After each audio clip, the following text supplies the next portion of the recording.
It's in.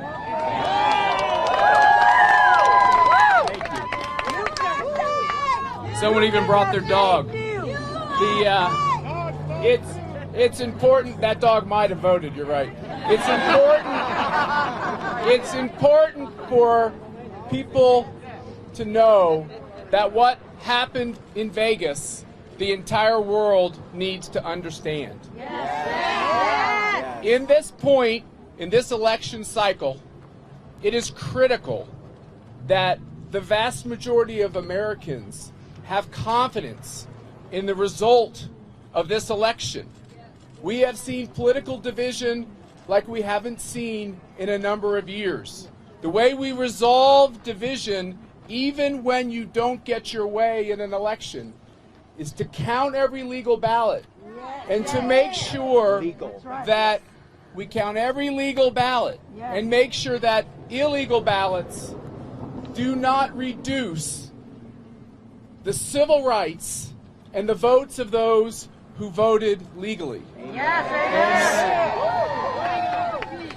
Since we've put this group together to scrutinize the information that we've been able to learn while being cut out of the observation process and the tallying that's going on in Clark County, we now have thousands of examples of voter irregularity. That takes several forms. I've been involved in politics a long time.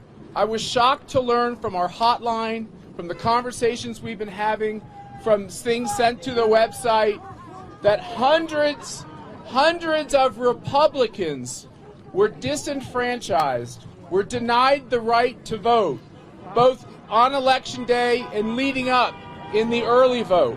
They were put through a process that proved impossible to satisfy in order to cast their legal vote.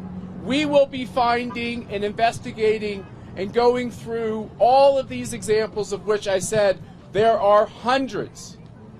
Dead people voted in Clark County. No respect. That is a tricky thing because obviously for these families, this is a very tragic reminder of a loss that they have just recently had to go through.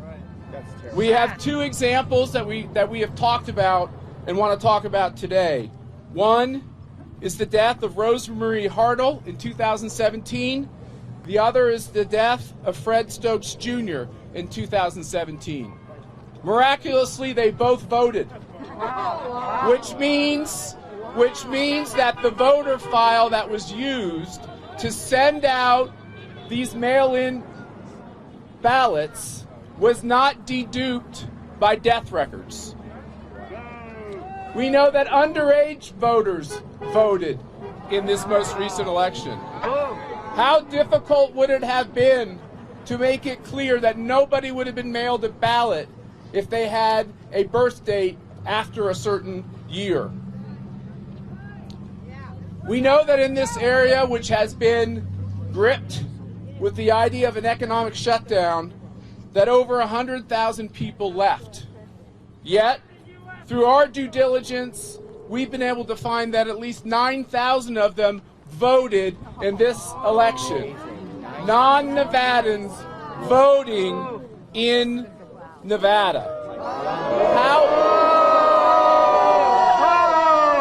How hard would it have been to simply go through the available databases to dedupe all those who had moved away from the voter files before these ballots were mailed? Or they don't do that, I still got my... We have, over the last couple days, had many brave people call us who have witnessed tampering, who have witnessed wrongdoing. These are brave whistleblowers. Workers. Heroes. These folks worked in the counting center, were involved in the tallying, and Fox News recently reported that one of these whistleblowers had to quit, and I'm going to just use the male pronoun, had to quit his job after he worked on about 14,000 ballots, when he would raise objections to clearly improper ballots, he was told by his supervisor to put them through the process and count them anyway. No integrity. This whistleblower believes that there were other such employees who were also uncomfortable with the fact that when they could see clearly objectionable ballots, they were still forced to put them in the tally.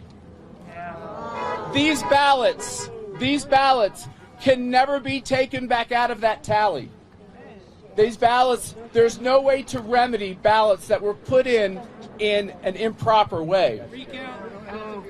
A second whistleblower we have not talked about before described leaving on, and I'm going to use the male pronoun again, leaving on his lunch hour. And while he was on his lunch hour, he decided to exercise around the counting center. While he was walking, he noticed a van pulled up at the center marked Biden-Harris. The doors of the van were open, ballots were clearly visible, ballots were opened with letter openers, and ballots were filled in and resealed in envelopes. No integrity. These people who were involved in this activity then decided to create a human shield around what they were doing in the van.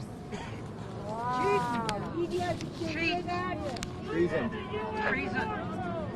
It's important for you to understand that as we are coming and making public,